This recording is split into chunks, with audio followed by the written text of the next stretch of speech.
आता आपण लोकेशनला पोहोचलेलो आहोत. ते मध्ये सेंटरला ती बोट दिसते, तिथंच बोट पलटी झाली.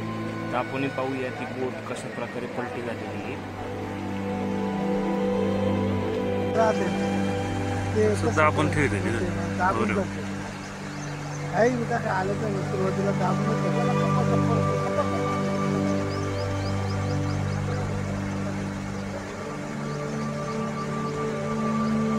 बाय बाय बा मधु तुम्हाला भाऊ अरे ते पुढे दाबलं होतं पाहिजे.